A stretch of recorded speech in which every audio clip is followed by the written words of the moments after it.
So with that, like jumping in both feet, like right before COVID hit, we had planned to go to Puerto Rico to do these conventions, MegaCon, go around the country. We're going to sell our art. We're going to print it on everything. We're going to be full-time artists and go around. Conventions. Yeah, full-time convention artists. And we're going to make some money. And then COVID hit. Hey Islanders, and welcome to episode 167 of the Camano Voice. Today I speak with the founders of Artist Amigos. Please welcome David and Maggie Booth. Hi, I'm Brandon Erickson, and you're listening to the Camano Voice podcast, where I interview local business owners, comedians, singers, and more. I dive into their backstory to find out how they got where they are, what are some of the tips for you to do the same, and find out where they are going. Tune in every week as I interview more of the people you see every day. Hey Islanders, and welcome to another episode of the Camano Voice, where we release a new episode every Tuesday. Hope you guys all had a great Valentine's week. I know that last episode dropped on that day, so hopefully the guys out there, you did a good job. We had a fun. We had one of our customers here with his wife, and they were stopping by to have a quick lunch on Valentine's Day. And we were talking there, and I was like, "Oh, you guys are getting to do a little Valentine's, midday date." He's like, "Yep, that's what we're getting to do." He's like, "Because we're both kind of working, so we're just quick meetup and on our way." And so he's like, "What about you? What are you guys doing for your Valentine's Day?" It's like, "Oh, we have had the worst luck when it comes to Valentine's Day. So my wife and I don't really do like a big date thing on Valentine's Day. But we get each other little gifts and stuff like that." So I was like, "Yeah, I got a massage and something for my wife and all that." And the guy I'm talking to, his wife looks over at him and goes, "Huh?" He's like, "You don't know. You might have a massage gift card waiting for you at home." So anyways, it was a fun interaction. Hopefully when I go through and I'm talking to you guys at the store, I'm not causing issues. That is not my goal. But anyways. So that was my Valentine's Day. Very exciting. So I wanted to get into this week's episode. So as you heard in the intro, I'm interviewing David and Maggie Booth, who are the owners and founders of Artist Amigos. And when I heard that name the first time, I was like, okay, that's cool. What do they do? But then once you start getting to know what their business is, which is a printing business, their name starts to make a lot more sense. So I don't know if any of you guys have gone through this. I know this is going to sound like a commercial, but I'm really not trying to. I just wanted to explain this piece real quick. But I don't know if any of you have gone through this as business owners, where you go and you try and print something at an online printing thing. And you put in the things that you think it's going to be, you send it off, and they send you a digital proof, and you look at it and you're like, yep, that's what I want. Then you say, yep, and you go on your way. And all of a sudden, they, it finally shows up later, and you're like, what on earth? This is not anything of what it was supposed to look like. And that's from a business perspective. The colors might be off, or design might be off, or in my case, they may not put the white background on the back of a thing. And so instead of getting a white background sticker that has all the information you want, you get a clear background sticker, which does not work when you're putting it on a window cling. So anyways, like I said, I don't know if any of you have gone through that, but I have. And then you got to think, for an artist, that's even tenfold, because they've got, a lot of fine artists that do prints, or if you're doing any of that type of stuff, you want the quality, you want the colors to be what you want them to be. And this is some of the stuff they ran into prior to starting this print company. They were working with other print companies, running into the same issues where there was miscommunications. They weren't, they would get the colors slightly off, all these different things. So they really do specialize in kind of printing fine arts and stuff like that, but they're also there for your business needs. I've used them for many of my business needs. So that is my, what do you call that? Full disclosure, that's the word. I do use them, but I've had great service in them. Anyways, I wanted to get them on because I wanted to have them talk about their background. How did they get into this? And as you again heard in the intro, they didn't start by saying, "Hey, I want to open up a print shop." But that's what it's evolved into. And so they're continuing to grow, but they're continuing to keep their hands-on service. So, I had a great time talking with them. Also, I want to note, we are small business owners. I am, and hopefully some of you guys are. And if you're not, that's also fine. But in the middle of this podcast, they had to put out a fire. So you will hear like a thump as the mic gets knocked over, as one of them has to take a phone call and deal with an issue that is on fire at that moment. And then they come back and we continue our conversation. Actually, Maggie kind of held down the fort there, and we just kept kind of going, and then David came back in. So, this has all the stuff of a real life business in it. Things go wrong, and you got to fix them on the fly. So just be aware that when that happens in the podcast, that's what's going on there. And they did a great job, had a great time talking with them and catching up with them. So, okay, I'm going to stop talking now because this is probably one of my longest intros. But I just wanted to give you a little overview of that. So anyways, without further ado, here's my conversation with David and Maggie Booth. Hey, Islanders, and welcome to another episode of the Camano Voice. Today I'm here with the founders of Artist Amigos. Welcome to the podcast, David and Maggie Booth. Yeah, thank you for having us. Thank you. Awesome. So before we get started, tell us a little bit about David and Maggie. You can go first.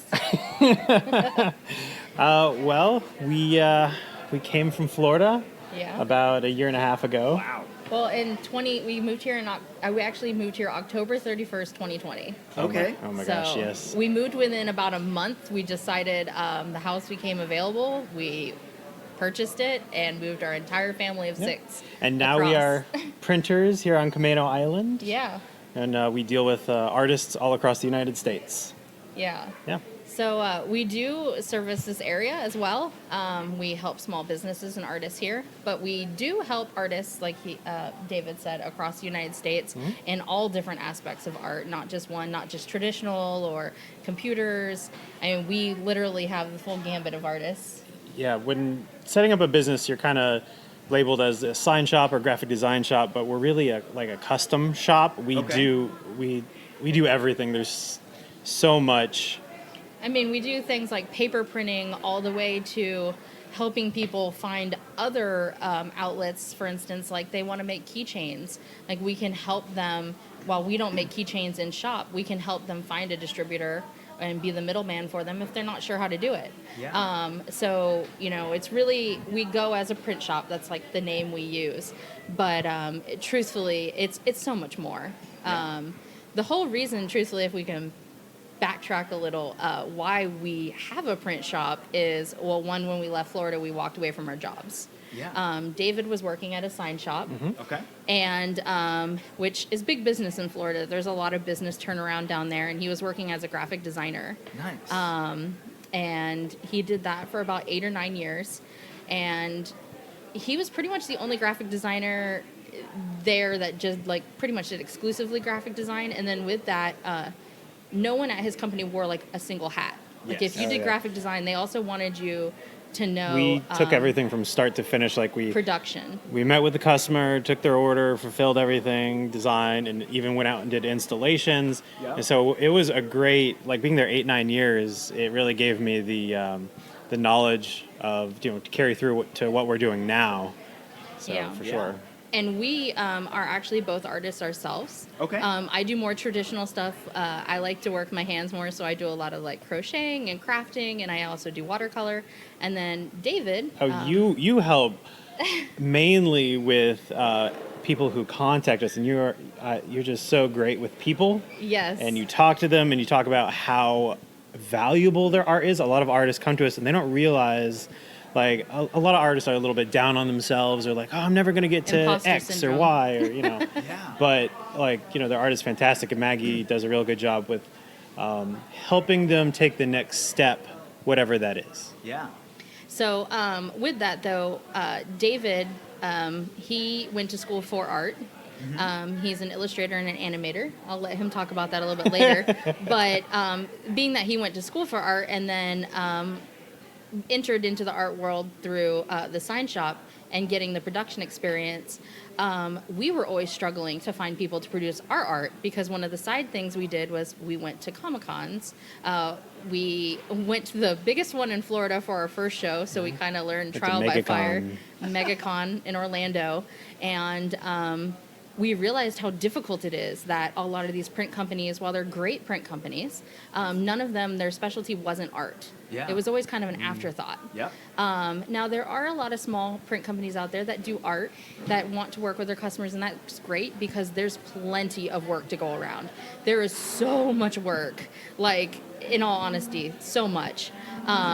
So when we moved to Camano, we had a kind of our own distribution problem where we needed artwork and there wasn't, we couldn't get our hands on it. Yeah. Or we'd have to order like 100 copies and we only needed 10. Or it was hard to describe what we needed. Some print companies in the past, we'd send them these images that will, need to be clear and, hung up on the wall, and we get them back at like a really low resolution, Yes. or they're all Yes. askew or things like that. So once we got that a couple times, we thought, because of our knowledge and what we're doing, why don't we focus on the artist? Yeah, And kinda and put that's them first. really how it came about. Is I finally looked at David and I said, "Why are we relying on other people when you can do this? We can do it." Like the two of us together. Like there's no reason we can't do this. We know where the struggles are. We know how to do it right. We know where we can improve this area that is just what's the word I'm using? Underserved? Underserved. Thank Yeah. you. And that's how Artist Amigos truly came about, was we were on that ship that we felt like was sinking for artists. Yeah. And we were kind of like, throw us a lifeline. Oh, wait, we can be the one to throw a lifeline. Yeah. And truthfully, that's what she wrote. Like, that's how we're here now. If you would have asked me 5 years ago if this is where I would have been like, no, it would have been completely different. But I'm so happy we're here. Yeah. Yeah. Very cool. So backing up a little bit then, did you guys grow up in Florida then? I was born in mid-Florida, so right in the center, like an hour away from Orlando and Tampa. Okay. And I grew up there, grade school, high school. And so I lived pretty much my whole life there. No seasons, just hot. You maybe get like a week of cold. And then Maggie. So I kind of grew up completely different. I'm a military brat. My Okay. dad was in the Navy, and so was my mom. And then she got out of the Navy and became a teacher. But I lived in Hawaii for 9 years. Okay. So my early childhood, I grew up in Hawaii, on island. And then I, to this day, still ask my parents why they thought this was the case, but they can't answer it. They said, well, Florida, Hawaii, it has to be close, right? They both have beaches. Palm trees. Yeah, palm trees, And we got there, and as soon as my mom walked off the plane, she said, oh my gosh, we made a huge mistake. And It's very humid. Yes, it's very humid. And I moved to Central Florida and was hours away from the beach. They don't tell you that. Florida's very large. Yes. Not everyone lives on the beach. And, but it's the best mistake I ever made because I met David in high school there. We did. We were high school sweethearts. Yes. 14 and 16 is when we met. Oh, Yeah. nice. And so we kind of grew up together. And if I didn't have Florida, I would have never met him. So it was worth all the humidity and the hurricanes. Yeah. And then together we did move away from Florida. We went up to Atlanta. Okay. But that was kind of during the recession. And our hope was David really wanted to work for Cartoon Network. But during the recession, no one was hiring. Things just didn't work out how we want. But we learned a lot about hard work and being on our own and being in a large city and still working a job and creating. And then we moved back to Florida to have children and be with our family. Okay. So that's how we ended up back in Florida again. Our goal actually was to try to get to Washington State, but the farthest we could travel with our money was Atlanta. Yeah, we took our honeymoon in Here Seattle. in Seattle. Oh, Which is okay. unusual. Most people, we go, yeah, we went to Seattle, the Yeah. honeymoon. I mean, I think also growing up in Florida, like this type of weather and this just the atmosphere, the vibe here. The Yes. vibe. It's very nice. Well, So, even the other day, we were talking about taking a trip, and David said to me, he goes, when I lived in Florida, I was always excited about vacations. But here I go, why? I look out my window and I see mountains. Yeah. Like, I don't want to leave. Yeah. So, yeah, it's so gorgeous here. It had always been our goal since we got married to end up in Washington State, which actually I was also born here. I was born in Bremerton. Oh, Which is really? weird because military. Okay, you know. yes, So yeah. I was born in Bremerton, went to Hawaii, ended up in Florida, got out for a couple of years into Atlanta, and then got thrown back into Florida. Oh man. It's like, Wow. Yeah. Go ahead. Oh no. Oh. I'm good. Sorry, I was just something going on here. Oh, you're good. Yeah. So with being in, you guys were in Florida. So you said you were working for a sign shop down there. Yes. Was that something like getting out of school? Was it just the job you could get into? Or? So I went to school for graphic design and animation. I love drawing and illustrating, and I did a lot of animating, and I did a lot of freelance work. So after I got out of college, I moved back to Winter Haven, and I was doing freelance, and I wanted to be close to Maggie. And I was still actually working at a retail grocery store at the time. Oh, okay. So I was doing that along with freelance, and Maggie was working at Publix. yeah, we as worked well. at a large chain in the Southeast, Publix, and their whole thing is like customer service. They actually Yeah. say the shoppers are king and queens. Like, people say, oh, this is my Publix. It's that kind of grocery store. And so it was interesting because that was another thing that, like, it was a hiccup in our long-term plan, Yeah. but at the same time, it taught us so much about what it means to have like a successful business. Yeah. And to have that customer service that we felt was lacking. And we sorry, our business is in another problem because Yes. we're a business and that never stops. Not a problem. Thank you. So yeah, it's just very interesting because I'm trying to kind of wrap back to around where it was because I thought about that for a Yes. second. But in life it's like you often feel like you're getting off course and then you keep trying to get back onto that path that you want to be. Yes. But every single path that we ended up getting, turned off to ended up helping us in the end. Mm-hmm. Like, moving to Atlanta has taught us, like, perseverance because we moved in a terrible, financial crisis that Yeah. everyone was having. And we were like, we're going to set off on our own and do this, and we had no family there. It was just the two of us. Yeah. But we wanted to live in a big city, and like I said, it's the farthest we could go. Yeah. And then it was like we worked at a grocery store. And truthfully, David started in high school to afford dates for us to go out on dates. Yeah. And he ended up working there 16 years. I mean, that's actually a long time. And That's a very long time. Yeah, he learned loyalty to a company. He learned, customer service and the value of keeping customers and building relationships.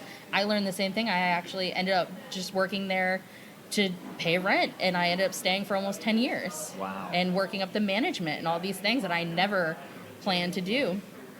But now I have those skills for my own company. And working with David, and we thought they were these terrible things happening to us, that it was like this isn't our path, but it all came to here, and surprisingly faster than I thought it would. Yeah. I every day think I never thought this is what I would be doing, but I'm so happy it's what I'm doing. Yeah. Like, I didn't realize that this was actually the end goal, Yeah. if that makes sense. For sure. Yeah. Yeah. Yeah, and I think that's something that we definitely all go through that in life, where we have this plan, and we were talking before we started the podcast, but that you're a perfectionist and you Yes. want to have all these things done, and we do that same thing in our lives, regardless of kind of what level we are as a planner and stuff like that. But we have an idea, a trajectory we want to go, and then life happens and things change, and I do get there is that point where you're constantly trying to pull back because you're like, no, that's the road I'm supposed to be on. I'm supposed to have taken a left there. Yeah. And you're now very far down the other way. Exactly. And it's not until you see where you now are that you can look back and be like, oh, like that was a necessity that I didn't know I even needed. And I saw it as this terrible thing. Like David and I struggling to get our artwork produced and to make money on our own. Well, now we understand artists who are going through that same thing, and we're able to build our business around that. Yeah. Like, we can see that like artists need no minimums because not every artist is at a place where they can produce 100 pieces of artwork. Yeah. They're going to fail if they keep doing it that way. They're a small business. And when we changed our thinking around that, our struggles helped us literally build our company into something that works for everybody. Yeah. And every day I tell artists and even small businesses we work with, like, if you're not happy with something, tell me, please. I'm not going to be offended, because then I can change my business model. Yeah. Because, not everything I come up with is going to be perfect. I want to build something that can grow and change to the needs, because clearly anyone who's been alive for the last 40 years has seen that nothing is permanent anymore. No. The economy is constantly changing. I mean, we had to deal with the pandemic. If you would have told most people there was going to be this thing that shut down the whole world, they would have been like, no. Yeah. But here we are, on the other side, and some of us are still struggling with it too, and we've had to make adjustments to let the rest of the world go on while we're, people with health problems are still dealing, and they still have to live in the world. So we deal with that a lot because of artists. A lot of people choose to be artists because they have disabilities and things like that. And, going to conventions still isn't a thing for them. Yeah. So we have to find a way that we can help them in our business be successful with, like, online sales. Yeah. And to understand those difficulties they're going through. Yeah. So, we're very open to, people telling us what they like and don't like about our company, and making it, that's the whole purpose of our company, is to try to fix these things. Yeah. So That's very cool. we kind of went in a whole big circle. No worries. Sorry, just putting out fires. Yeah.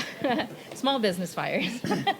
Yes. Well, and I've talked to lots of small businesses, and I've worked with some like in a mastermind group, and I was just talking to this group that I'm working with right now. But I was saying, my wife and I took over this company from my parents. We bought it from my parents at the end of 2019.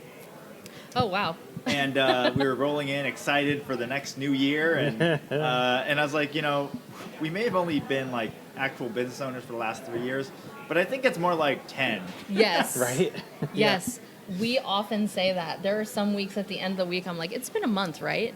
And it's like, no, it's been a week. But The way it operates and the way clients come in and prints go out and things like that, a week will go by and it'll feel like a month, and we're like, oh, such and such, like they got that print like a long time ago, and they're like just opening it up because it'll take like 5 days or something to ship to Florida. And we're like, no, that was like that was 7 a few days days ago.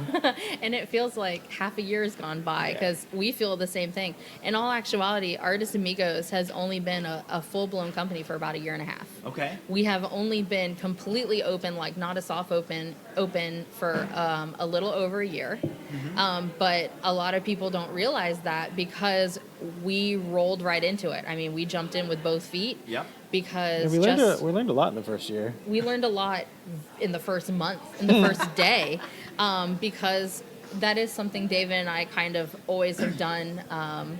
We always jump in with both feet, because we learned early on being worried about the future is a good thing, but obsessing and worrying is not a good thing. Sometimes you really just have to commit. Yeah. And when you commit, there's no failure, because you've committed.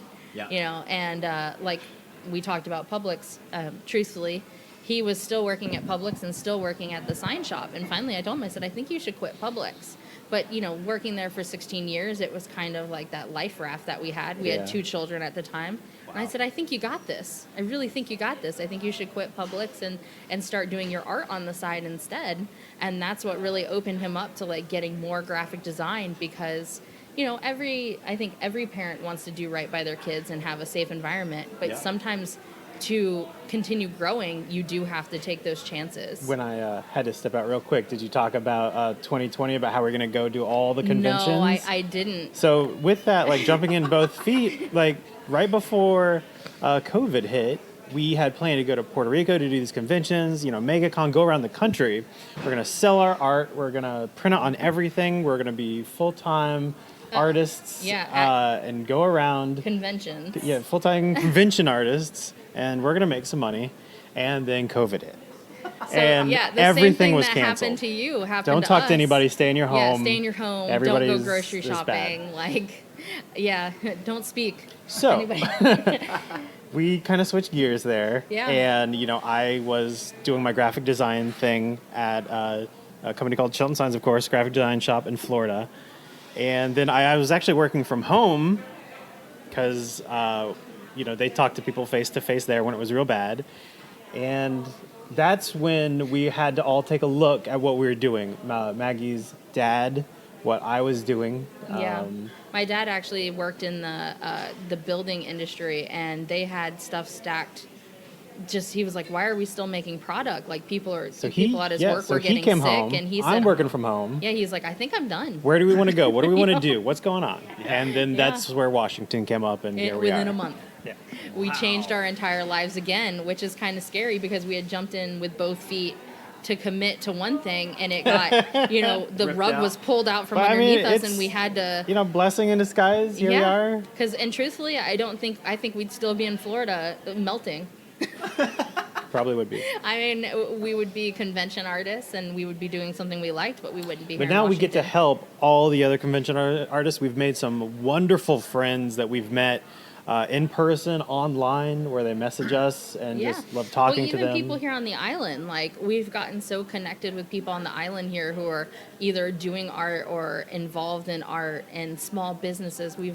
We've gotten to connect with so many small businesses, you included. Yeah. Like it's awesome, and we never really realized that kind of part was missing from our jobs that we really enjoy. Yeah. So anytime we have a bad day, we just think about all the people yeah, we get there's- to I don't want to deal jump with every ahead. day. I don't want to jump ahead, but there's a lot of good stuff going on here on the island, Yeah, like right. art-wise. Yeah, Oh, it's yeah. growing very quickly. Yeah. So Well, and that was something when you guys, I'm part of the chamber as well.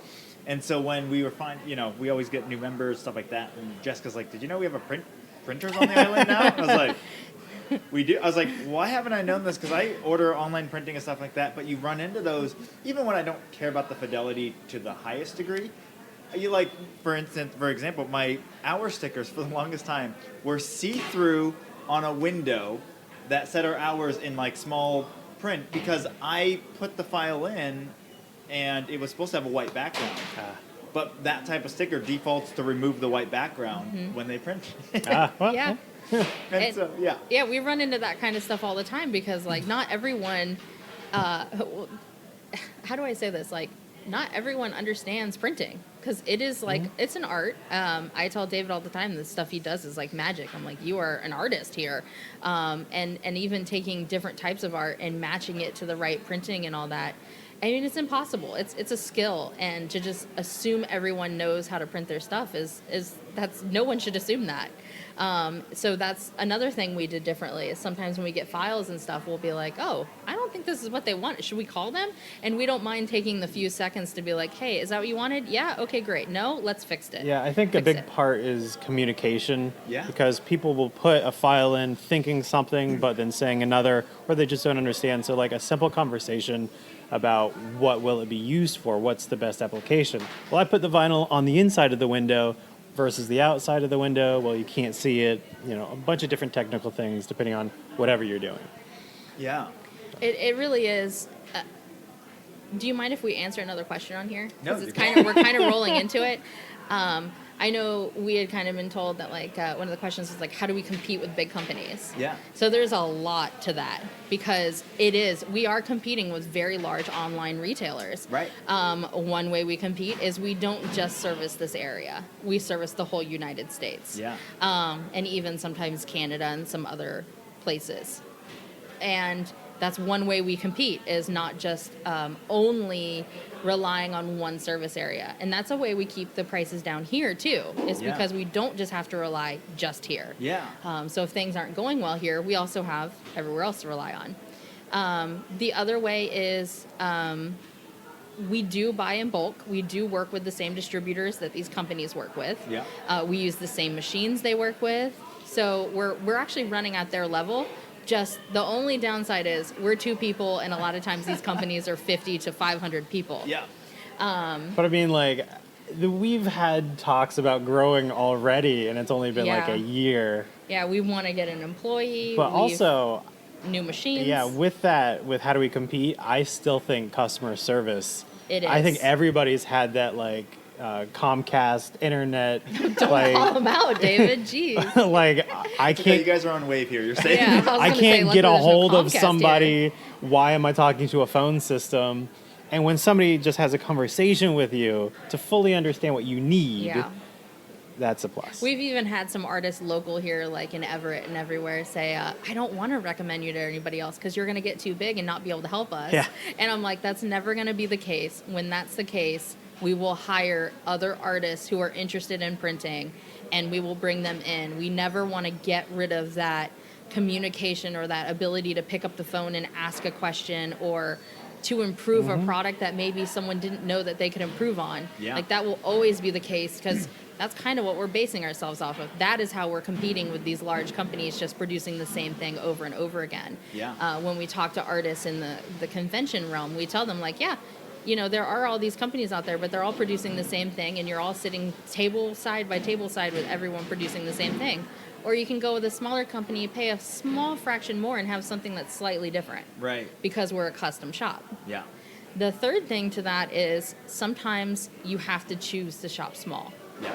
We always appreciate companies and small businesses around here who choose to pay a little bit more to go with us. And we try to make that cost show, like David said, like in our customer service and how quickly our turnaround time normally is and our quality. Yeah. And really those are the things that help us compete with these very, very large companies. Yeah. And like I said earlier, there's tons of work to go around. It's out there. Yeah. Like we have no problem when we talk to other companies that maybe do textiles and banners. We do banners as well. We don't see them as competition. Yeah. We see them as if there's ever a time when we're so busy that we can't do banners, we may actually say, hey, we know this other company that does great banners, and we hope they do the same back because plenty of work to go around. Yeah. And we want every customer to get what they need when they need it, happy, and it be more than they ever thought they could have. Yeah. Well, and I think that's something, my dad, so I don't know if you guys know this, my dad started in the printing industry. Really? His company was Reproductions Inc. Actually, his best friend, we call him Uncle Russ, but he actually owns that company. Nice. And so my dad, that's where he made his first living and everything was in a printing company. And that was back when, you know, they had to get these block-sized buildings or more than that to do these printing things. And my dad was on kind of that forefront of seeing, look, these smaller things are coming, like Kinko's, and these things are starting to pop up that are a fraction of the size of us. And they're changing the printing industry. And we kind of live through the day where, like, these shops are able to produce massive things in this small footprint. And a lot of the big giants at the time were like, no, like, look at they can't compete because look at what we've got. Yeah. But the printing industry, it's funny because it went from like where everyone had their own print shop they had to go to use to like getting to this point where we got to this online, everyone can just go to whatever the shop, the easyprint.com and go print their thing. But we're hitting that stage where now that initial skill set that people had of understanding printing because they used to work with printers, nobody has that anymore.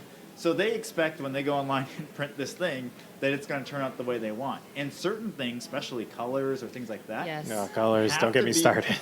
Oh my gosh. You know, we pride ourselves on our colors because, like, you'll probably know this from some, you know, interaction with print companies. Like, there's like most aim for like 80% on colors. Well, we try to do more than 80% when we can. Yeah. So, like, that's kind of what we pride ourselves on is that little bit of extra. And that's how we, again, cater towards artists. Because artists care more about colors than maybe someone who, you know, has a company. They're like, if it's blue, it's blue. I don't care. I just need it blue. Right. Where an artist's like, well, this shade of blue is not exactly what I wanted. Yeah. And so we kind of have to live between what you're talking about, where we can function as a large company, but also have those little nuances of a small company. And that's why when people ask us what we do, we say we're custom. Yeah. Because some people need us to be on the mark on these colors, and some people don't care. Right. And we Well- got to live somewhere between. Yeah, and David, you coming from the graphic artist, when you're dealing with hex Yeah. colors, you need it this color. Yeah. Yeah, Yep. exactly. Absolutely. Yeah, we have some people who come to us with Pantone and stuff, and they're like, I need Pantone number, this. And then other people are like, is it red? We're good if it's red. Right. So it all just depends. And that's something we're having to learn while we develop this company is we do have to live in between both worlds and be okay with that too. Because being Yeah. artists ourselves, sometimes people are like, oh, I don't care what it looks like. And we're like, but we do. Oh yeah, we've gotten that too. Where I'm like, look, I can kind of res it up a little bit, smooth it out. I can do a little bit of work here and there, and but I mean, it's kind of pixely here. Are you sure you don't have a better? They're like, no, I love it. It's fine. It's perfect. Just go with it. And I'm like, you sure? Oh no, that My hurts me. heart. Yeah. Like I'll do it because you want it, but. Yeah, at the All right. same time, you still You gotta- that artist in you, but then the business person in you has to realize that that's not what's important to them. For Yeah. some reason, they want it this way, and, They want and it you've pixely. gotta you gotta They let love it the leave. pixels. It's They their want the pixels. They put it there. They want it. They get Yeah. it. They want it. They get it. Just like how we also have to push ourselves to do the even better than we thought we could when we have an artist who's very particular. We have to push our limits for Yeah. those customers as well. So yeah, it is very difficult to compete with these larger companies. And in all honesty, sadly, a lot of the times we get customers when those large companies let them down. Yeah. Like, I hate saying that, but most stories start off with, I was going to such and such online, and they sent me back my money, and I have a convention in a week. What do I do? We've done a lot of rush orders. We step in, Yeah. and we always say, the first rush order's free, because we realize that you're in a jam, and we want to help you out, and we hope you stay with us Yeah. after this. Yeah. Because we've all been there too. We've had rush orders or someone cancel on us, and that was one of the things we wanted to change. Yeah. So, That's great. So, a question I have then. So, you guys were moving here. Upon kind of landing here, did you guys jump right into the print company, or were you guys starting to look for other jobs, stuff like that? And then past that, when did you decide, okay, let's buy some stuff? I think we moved here kind of wanting to know that we wanted to start a print company. I think we knew we wanted to do Printing. I think at first we were kind of like, well, maybe we can print our own stuff on a small scale, and we were still kind of betting on the convention. We were kind of fleshing thing. out the idea. Oops, sorry. Oh, you're Sorry, good. we hit the table. But we were kind of still rolling with that. Like, we weren't really sure what was going on with the pandemic. And when we moved here, things were much better here than in Florida, pandemic-wise. Yeah. It was a totally different world. Florida was kind of like Mad Max. I was fighting people for chicken. You think I'm joking, but I'm not. It was a crazy time. And when we moved here, it was kind of like we were able to take a deep breath. Yeah. Yeah. And it quickly settled into us that we were like, oh, these are our needs. How are we going to do this? And it really was like an epiphany. I looked at David and said, why aren't we doing this? Like, we always talk about all these problems and how easy it would be to fix. Why aren't we the ones fixing it? Like, Yeah. it doesn't make sense anymore. Yeah, so it started out with just a printer that will print art prints. And then from that, we moved to a large format printer where we Yeah. can do stickers and And- banners and banner ups and things like that. And then once we started getting to know the art community here, we realized there was a very high traditional and classical artists here. And Yeah. that's when we went to, like, the Glee clay printing and all that. Giclée printer. Giclée? What did I say? No, you said. Oh, okay. That's fine. What Sometimes is he corrects that? me. 'Cause I don't know what that is. So I have like a whole TED talk on this, and I kind of go off because once we got into the print industry and the veil comes off and you realize all the things you either didn't understand or were lied to about, you kind of get very upset. And one of those things is Glee clay printing. Giclée. I keep saying it wrong. Giclée printing, because I hate it so much. No, I don't. There is a need for it, but they've made it way fancier than it is. And I feel like that's one of the few things that have held people out of art. Because I think anyone should be able to get into art. And it's one of the things that, like, it's kind of like how, what is the word I'm looking for? When you showcase art. I can't think of the word for some reason. like Wait, here, right here. just in a This is gallery? a gallery. Galleries were kind of that gatekeeper Yeah. for a lot of people. Well, I feel like printing was also a gatekeeper. Glee clay just means it's printed with a fluid ink, like it's inkjet. Okay. That's all it means. It's just an inkjet printer. If you have an inkjet printer at home, you could print something out and technically say it's Giclée. Giclée. Which technically translates from French to little squirt. Yes. Which, when you find these things out, you're just like, it's all been a lie. Because I think the idea of Giclée is like, it's fine quality, it's high detail, It's it can be on archival inks, a dyed pigment versus a water-based, and it can be. solutions. You can get very good prints from it, but in the same breath, somebody who's not running those things can still call it Giclée and have it be not as high quality because Yes. the term is so broad. And charge you 4 times what they're actually, like their print is costing very little, but they're like, oh, but it's Giclée, so you need to pay me 4 times as much. Well, no, they're not actually doing it correctly. They should be using, like David said, archival paper and inks that are going to withstand UV and all of these things. And when you get into the print world and you're like, oh my gosh, it's all been a lie, and now I understand why it didn't make sense to me. Yeah. Same thing with like paperweight. We found out that every single company actually does its own paperweight. So when you buy paper, 100 pound here and 100 pound there, it's not the same. You got to go by the GSM. You got to go by the GSM. So now what we do for artists is we find the paper that is the same thickness, the GSM, and we have just, even if it says 110 pound, it's our 100 pound. So that when they buy it, they know what they're getting. Because sometimes we would order prints and we'd be like, why is this paper so thin? Yeah, a little Did they thicker, a screw little me thinner. over? Yeah. No, well, that was actually their 100 pound for that company. That's so weird. It is. A lot of these things, they come out in other ways in some businesses. Like one, we were trying to find a good projector and buy one from Amazon just because it's easy to buy. Well, you look up on Amazon and you see these things that have like 50,000 lumens, and you're like, Yeah. well, my light bulb, I think, is you look at a standard light bulb, exactly. and it's like, Yeah. way down there, and you're like, well, then that's a great one. I should look at that one. And it's only $30. Why doesn't everyone have a projector? Yeah. Well, then I'm like, that doesn't sound right. Because then you look at like the name brand Sony's and all the other ones, and they're like 100 times, they're $250 or $500. Yeah. Yeah. Oh, yeah. Why is that 30 in that, but this has more lumen? Well, there's things called microlumens. Yep. And you don't have to say it's a microlumen. You can still say lumen, but a microlumen is like 1,000th of the brightness of a lumen. Or I might be off on that. But Yeah, I it's get you. basically a scale that's way off. Yeah.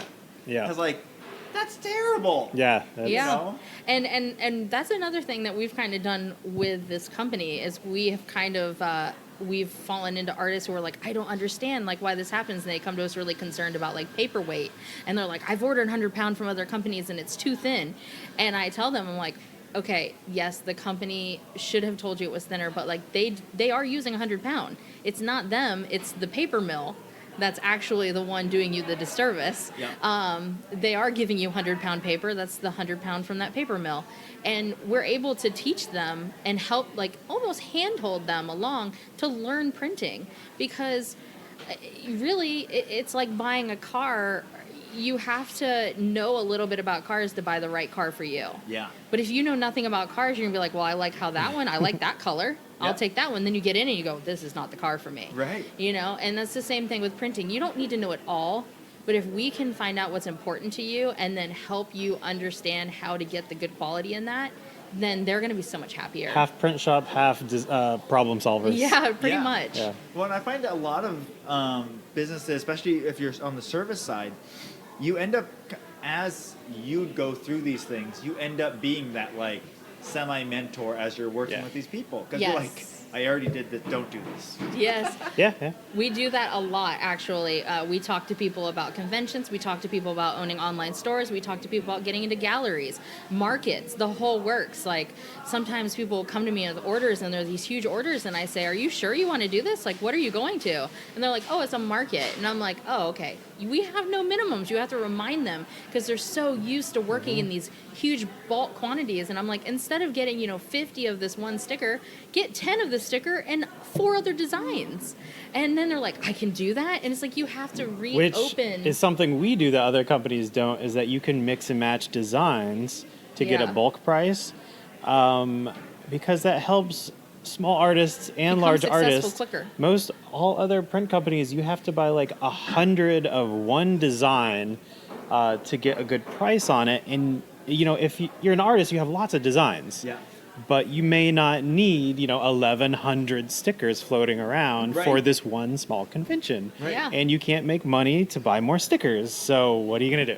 Yeah. So we're trying to help fix that for artists also. One Yeah. thing we always say is like their success is hopefully our success, because we want them every time they go out to be profitable, make their table back plus some, because we hope they'll go home and design something else Yeah. and come back to us. We just want them to be successful. Yeah. Now we will lose some customers, and that's okay, but they'll still find success. But to know that like the ones we have helped and that stick with us find such great success just makes the job worth it. Yeah. We have seen a lot of artists grow exponentially in this just 1 year, and we'll never forget them. Like we kind of call them our amigos. Yep, our amigos, artist And amigos. we even have some artists that work very closely with us, where we'll promote each other online, because we're very much about community as well. Yeah. Especially after COVID, we're having to rebuild all of this, and Yeah. it's hard. Yes, we're trying to connect artists together. Sometimes there's like if they sell, then I can't sell. Or like a customer can Competition. only buy one of ours. Yep. And, we're trying to kind of squash the competition aspect of it, because everybody has their own unique art style and flair that they're bringing. Yeah. And connecting artists and like all kind of working together and like lifting each other up Yep. is more what we're about. And you're able to do that when you don't have to produce 50 of one thing. Yeah. Because if you only have to sell 10, the pressure comes off of you. You Yeah. can get your money back faster. And we've had a lot of artists come back to us and say like they got their creativity back, because they would want to make a print, but they'd go, oh, how many of those am I going to sell? Maybe 2? So why even draw it? Yeah. And as an artist, that is the most stifling thing ever. Like, you do this because you want to draw what you love and you Yeah. want to do what you love. And then your business brain is going, don't do that. Right. Don't do what you love. And you just hate it. Yeah. And we are so happy when artists tell us that, because Yeah. that was our main goal. That's how we were feeling, and that's what we wanted to change. And Yeah. even in small business too, like they feel, we have people be like, I've always wanted to try this, but I'm not sure, and I'd have to buy like 10,000 of them. And I'm like, buy 200. Yeah. See if it works. If it doesn't work, scrap the idea. Yeah. For sure. So, That's awesome. Very cool. So, so this is a topic I thought of pretty much right after we started, and I was like, I'm just gonna dive in. Didn't give you guys any prep work on this, so this will be fun. I want to talk just a little bit because it's been forefront in my mind, but AI art. And there's a lot going on in this space, and I just heard there's a lot of lawsuits and stuff coming down the Yes. space too. Yeah. But there's obviously that also extends into a lot of the other things that are going on with ChatGPT, which is AI text script writing and stuff yep, like books. Yeah. Yep. that. But what have you guys seen with AI art, and where?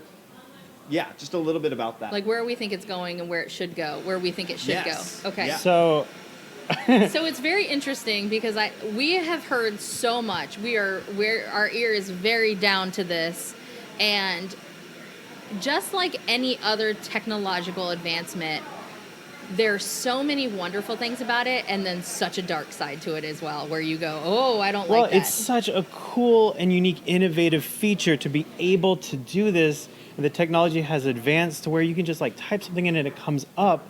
The terrible part of it, because of this cool feature, is they stole the source art from everybody, scrubbed the internet for these images Yep. that this computer-generated software is pulling from. Yeah. If they would have simply asked or paid for, Yes. then there wouldn't be this issue, but they're just stealing people's work and replicating it in a different situation. And in some cases, you can see like an exact pose of a picture that they've stolen from, or an exact style where you're like, oh, that's such and such, like, their Yeah. work. That's clearly their work, but it's, It's the not. hands It's- all messed up. So, it's So, yeah, It's AI hands, art. That's our That's big the joke is weirdest look at the thing. hands, because there's a running joke that artists hate drawing hands. That is the one thing. It's like there's also a joke that like if you look at an artist's hands, you'll always see their hands in their own artwork because they use it as reference if Yeah, you're right. holding something, or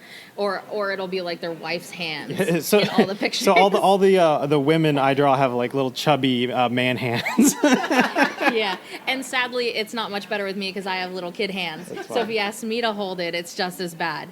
But yeah, in AI art, it cannot figure out hands because most artists struggle with hands. So AI is just like, what is happening? What is this thing that's sticking off? So a lot of times, one of the things they're telling people to be careful, weary of, because there's now a new racket happening where people are buying AI art. That was a hard one to get out. Oh, yeah. AI art as traditional hand-done art.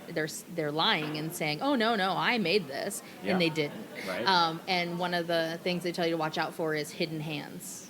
Huh. Because they will crop it where the hands don't show because it'll be a monster hand. Right. And then this beautiful picture. The other thing that made me really sad is when I started seeing the mangled signatures at the bottom. Yeah. Where you, It you replicates could, the signature. You could literally Yes. see it trying to replicate the signature. Yeah. And it's layered thousands and thousands upon time, but it's not the signature. It's like pieces of different pieces. Yes, and we actually, I don't think we personally work with any artist who has been like greatly affected by it, but we know of artists, very familiar, and artists we know that have been affected. So it's not just like, these huge names, like even people who work for DC and regular artists who are just trying to make a living are being Yeah. stolen from. I think right now the people running the AI are abusing the system. The lack of laws. And even if it was done correctly, I don't feel that AI art would put artists out of business. Oh no. I think it would shift. It's like, okay, we're going to use this AI art for this purpose, but then we're going to spend more money on animators, or we're spend more money on you doing concept art, and this will just fill in the tedious, laborious parts. Yeah. But because it has been so abused, I have a feeling there's going to be some legislation about it, and the whole thing will just be banned. And of course, there's going to be a But- huge backlash but too, right- because artists feel threatened. Well, also, Yeah. like, there's people who just want to make money off of it as far as crypto is concerned. yeah, Right. crypto and NFTs. And so they don't really care about NFTs. the art. It's just a visual stock market for them. Yep. yeah, Well, and I think that's the true, and I think that's where it's coming with anything with this AI side, because the same thing can be said on the script writing side of it with ChatGPT, and like, someone could build an entire website at this point, and do a blog post on a weekly basis or a daily basis that they don't write a single word. They're just writing these script writers that are kicking out these things. Maybe they do a quick read through, make sure, basically autocorrect it, make sure it's all good. yeah. Does it make sense? Yep, and then spit it out there. And this is the tip of the iceberg on that. So I think Yeah. what's helpful to look at with these is that they're tools, and that we use them and such. Yes. But like any tool can be used on both ways. So that's something we run into is David has a couple of AI programs that have actually helped artists. We had one client who her iPad got damaged and then she was left with only online files that were like 72 DPI. We were able to use an AI-based program. I say we, David, with the help of David in the program, because David has to tell the program what to do. He has to show it where to look. He has to tell it where the problems are. He was able to save her files and get them back up to a 300 resolution again, and she's able to print again. She would have lost half of her archive. Wow. That's So in that crazy. sense, AI is amazing because it was her work. She just lost the printing files. Yeah. And we were able to help her. And or we have a lot of traditional artists who there's a lot of feeling on the page, and sometimes like if it's a character, the arm will go off and they want to do stickers, but no one wants to buy a sticker with a missing arm, Right. And we're able to use AI programs to also help us extend pictures it's learning off of their art, Yeah. not someone else's. And that's where the problem is. AI could be this wonderful tool because I've seen David do amazing things with it.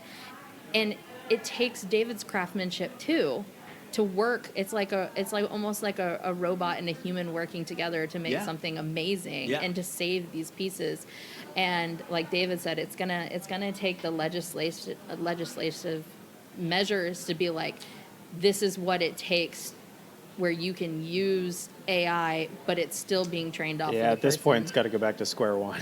Pretty which much. It probably won't. Like even Netflix right now, they just released an anime where all the backgrounds were done by AI, and what they said was, oh, there was a shortage of animators, and all the animators are over here going, Pay what? us. Like, please pay us. We're here. Yeah. We want to work. And they're like, oh, there's a shortage, and you're like, no, there's not. You just don't want to pay them what they feel they're worth, and that's another problem we have to hurdle over. Which one of the big things that's come out of AI now too is everybody who did those facial, where it turned it into other people's artworks with their pictures, they're now saying that under the law, technically those are all fair. They're public domain. They're public domain. So someone could actually pull one of those and use it for like Yeah, a herpes medication. Yeah, you can't, you can't stop them. It's public domain. So people's faces are now public domain. Wow. So a lot of people should be very angry about that. And I think that's what the art world is going to kind of try to use to be like, you need to be on our side because they took advantage of you as well. Yeah. It's crazy, right? Yeah. No, that's insane. All this stuff. And, I just look at like, I've got a friend who does website building, and he mainly does it on the back end side. Mm-hmm. But he's like, and he teaches actually a class on this, on learning programming and stuff, but he always starts at the ethics level. Mm-hmm. Because the thing is, he's like, if you go and open a hair salon, you have to go through all of these different things, these certifications, these rules, these laws, how you do it, all these things to cut someone's hair. Mm-hmm. He's like, I could start building websites tomorrow for someone. There's no oversight. I've got people's credit cards. They're mailing it. I've got everything about them. Yeah. And there's nothing. It's the Wild West for websites. It's insane. And so, like, it's just, I don't know. It's just crazy to me when he starts explaining how deep it goes, and he's like, so if you don't start building in ethical, programmers and stuff like that, we're completely screwed. Yeah. Well, even like the internet, where they were trying to say like, they could like throttle certain internets and do these things and like pretty much keep internet out of people's hands a while back. We got really upset about that. Mm-hmm. It kind of needs to be a like food, water. You kind of need internet nowadays just to be connected for information, for just everything. Like even phones. Yeah, there's no payphones anymore. If there's an emergency, you have to have a cell phone. Yep. There's no payphone to run to. Yep. A phone is almost just like any other basic necessity. Yeah. Well, and that's like that argument with when it comes to like the cable companies and stuff like that, or the internet.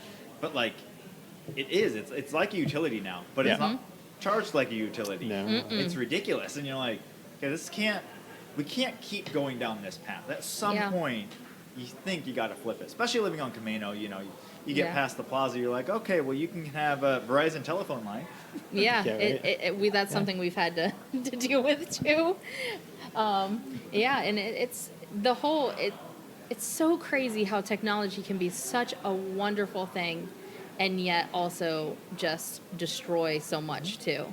And that's why, like with the AI and all that, like we hear artists and we're like, no, we agree, but then at the same time we're like, let us use AI to save all your files, like, and then they're kind of like, wait, what? And you're like, yeah, it can do wonderful things, but there's all this we have to get through first.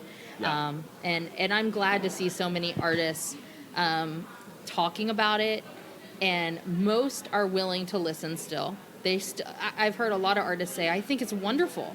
I really do think it's wonderful. It's my childhood dreams, computers who can communicate and do these things, but they're also like, well, we got to do it the right way. Right. So they're down to have a conversation, and I think as long as we can get everyone at the table and everyone listened to, like, there may be a future. Yeah. I hope there is, at least. Yeah. But how do you feel? Oh, You agree? No, I agree. Yeah. I agree. Awesome. So now, what do you guys see as the future of Artist Amigos? Just one step at a time. I mean, we're going to grow with our fan base and our community here, Camano Stanwood.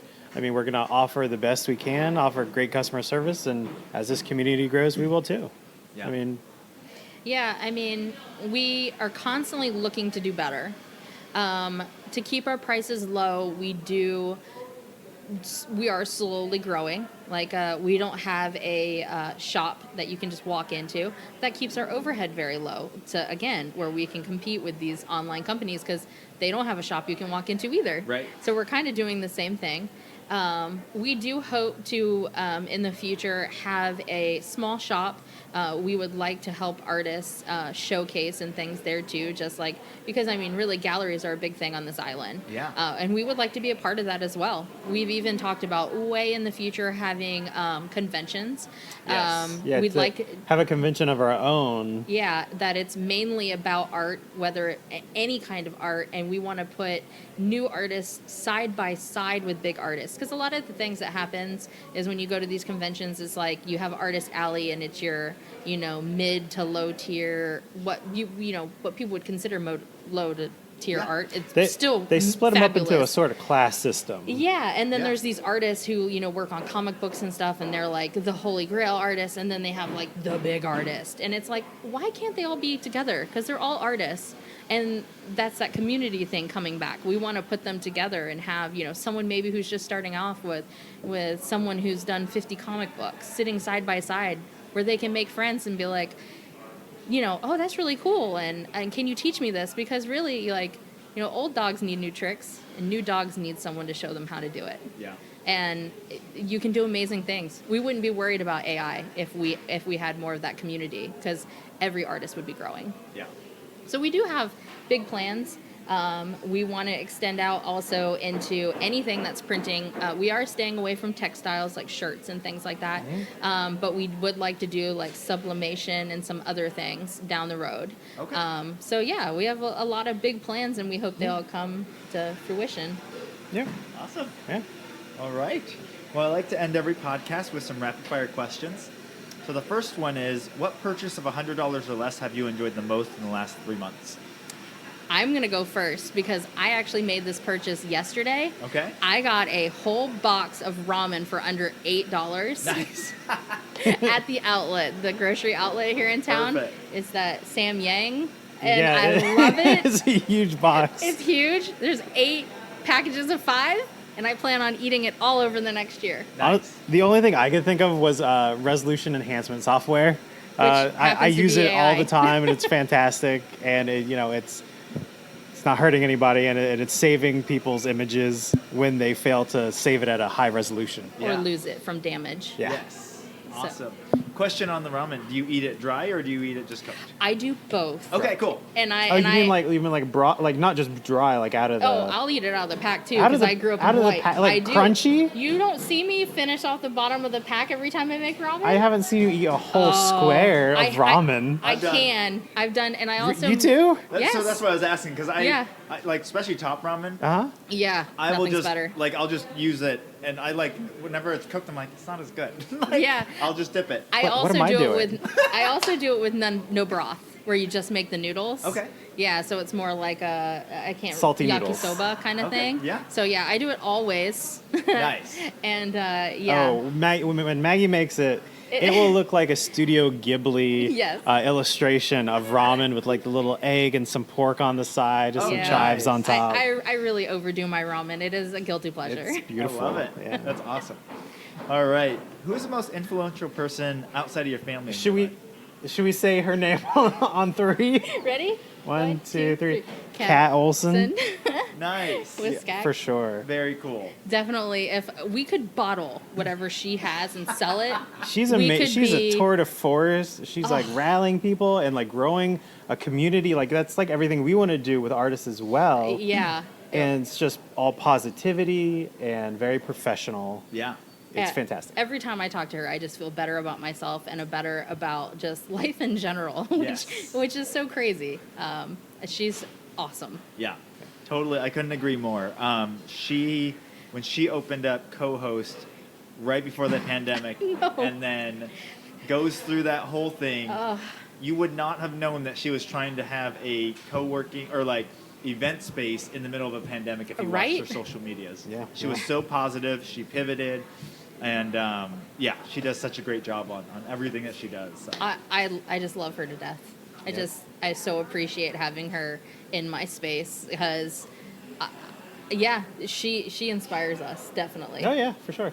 And she even pushes us. Like, we'll tell her some amazing thing we're doing, and she's like, "Have you ever thought about this?" And I'm like, "Man, Kat, I'm like, come on, you're just always gonna push me farther, and I love it." Yep. Yeah. Awesome. Very cool. So this is a fill in the blank question. I know this is weird, but I've always wanted to blank. Like the only thing I would say is own my own business. It might be a cop out answer because I'm kind of doing it. Well, he said that to me, and I told him, though, that nothing he did in school and everything ever showed that he would own his own business, Yeah. though. Like I said, we had a path, and it wasn't to own our own business. But then all the little detours we kind of had, it worked out that way. Yeah. And he did. Even in high school, he was like, I wouldn't mind working for myself. He was always kind of that independent spirit of, I don't want to work for the man, Yeah. And then here we are. And I'm just like, oh, wow. Like, who knew? Like, that was weird, because most people who knew him when he was much younger would say, oh, David own his own business? No. But he's even, I mean, this is going to sound kind of silly, but even his mother was kind of like, oh my gosh, like, you have done more than I ever thought. Like, I'm so proud of you. Because David has a very relaxed personality, and I think sometimes people see it as a weakness when it's really such a strength. Yeah, because you have to, we were talking a little bit before the podcast, but you got to roll with the punches and everything that comes. And if you can't handle all of those ups and downs, yeah, I would probably... You're going to crack. I would have probably lost it already if it wasn't for him. Just gotta go with the flow, baby. Yeah, and he is, and that's been great. He has been more successful. I mean, I always thought he'd be successful, but he surprises me every day. Nice. Very cool. So. And what about for you? For me, truthfully, I would like to have my children experience other cultures and countries. I don't think it's done enough. America's so large, just exploring America is hard. Yeah. Some people never even get to leave their state. Yeah. But I had the opportunity to do that, and I realized how it's helped me later on in life. Yeah. So it's kind of a weird thing to be like, I want to take my kids to other countries, and it's not because I don't love America. I do. Yeah. But I think it's important. There's 7 billion people now on this earth. Where would you go? I would probably first. I'm making my kids learn Japanese right now. Nice. Oh, that's so cool. Because I was able to go to Japan, so it has a very we like Japanese things and culture. Love to go to Japan. They showed an interest, because growing up in Hawaii, I was very immersed in Asian culture. Yeah. And I have an appreciation for it, and even how we live our lives is very Eastern. Yeah. So I'd like to take them there. I always kind of wanted to go to Africa and experience that. In Atlanta, we made a lot of friends who were actually from Africa, Ethiopia and West Africa. Oh, nice. And they, we have this idea growing up of what it's like, and they were like, oh, it's all wrong. Like, he's like, just like we thought every American wears cowboy hats. He's like, you would love it. It's so different. He goes, do we have bad things? Yes. But we have so many wonderful things you need to experience. Very cool. So. Yeah, we were of the same opinion. We actually just got back from Tahiti with the family. Nice. Oh, cool. And we've spent some time in Guatemala with the family, and we're trying to expose our kids to as many different cultures. And a lot of it, too, is even locally, like with indigenous, and we do a lot of studying of that, or my wife does, with the kids. And Oh, that's amazing. it makes a difference. I mean, the kids, you start seeing these perspectives, and then they ask these questions of like, oh, well, they ask questions about why do they do this or that. And then sometimes friends or whatever will say something like, well, that's really weird that they do that. That's not weird. That's how they do it. They don't look at it as they're curious about it instead of being like, well, they're just weird because they do this. It's like, no, that's just how they live their lives.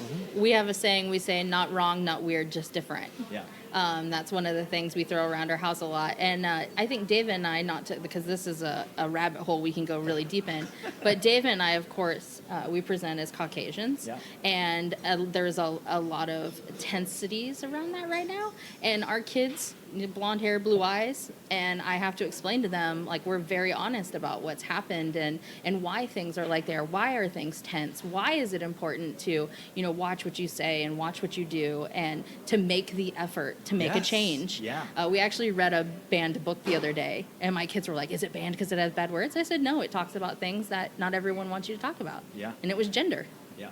And we read a kid's book about gender. And my kids, we raised them so openly that none of it was a surprise. And they were just kind of like, why is this banned? Yeah, they're like, why? This is just normal. Yeah. So we definitely, we want our kids to be open to we hope if we do it and other people do it, the world will be different and we'll leave them in a better place. Yep. Yeah, for sure. All right. Who is an interesting or fascinating person that I should interview next? I would say our good friend Sam Drucker. He has a Camano Island miniature war gamers group on Facebook, and they meet up monthly here at the Camano the library here. Nice. And it's really cool. I got to go once, and they have all these really detailed miniatures of different time periods or like futuristic little.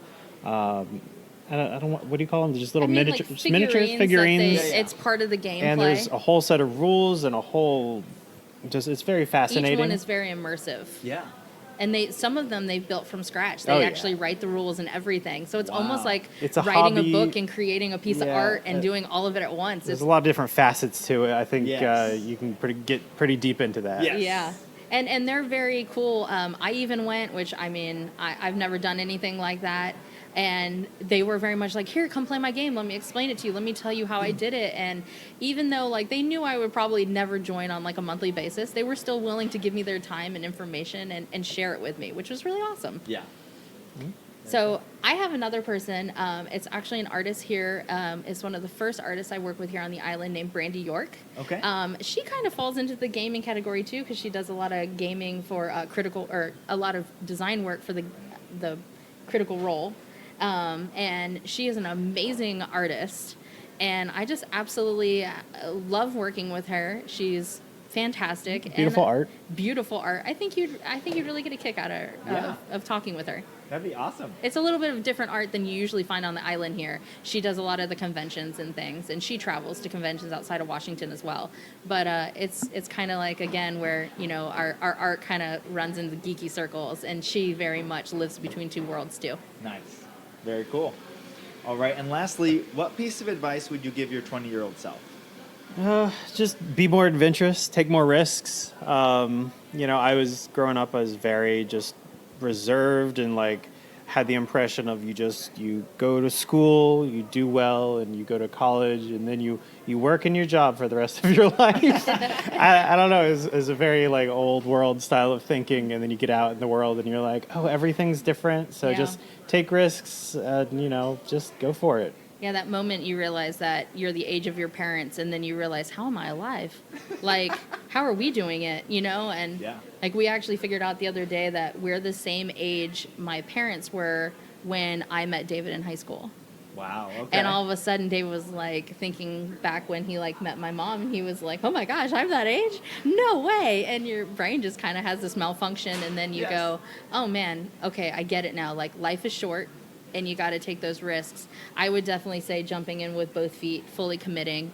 In my 20s, I wanted to be successful, and it just so happened 2008 was really rough, and that's when we graduated, and we had to start our life right at a very tough time, and we were always afraid of falling on our faces. Right. But every time we ever took the plunge and did it, we were successful. Yeah. So I think I would push myself to do it sooner. Yeah. Very cool. Yeah. Well, thank you guys so much for joining me on the podcast today. Thank you. This was great. Thank you. And I'm sorry about our little snafu we had. You got a real life experience of what it's like to be an artist amigo and have to go on the fly. It's just a delivery and nobody calls to check. That's all it was. Yeah. We had a big truck show outside our house, and it wasn't supposed to be here today. Oh, deliveries. Yes. You know that. Oh, my word. Yes. Yeah. So thank you. All right. Thank you so much. All right. And Islanders, I will talk to you on the next one. Well, a big thank you to David and Maggie for joining me on the podcast today, and thank you for listening. If you haven't already, be sure to rate, review, and subscribe to our podcast on your favorite podcast platform. It really helps us be found by other Islanders like yourself. And for more information on this episode, you can go to CamanoCommons.com/podcast. That's CamanoCommons.com/podcast. Thanks for listening, and see you next time.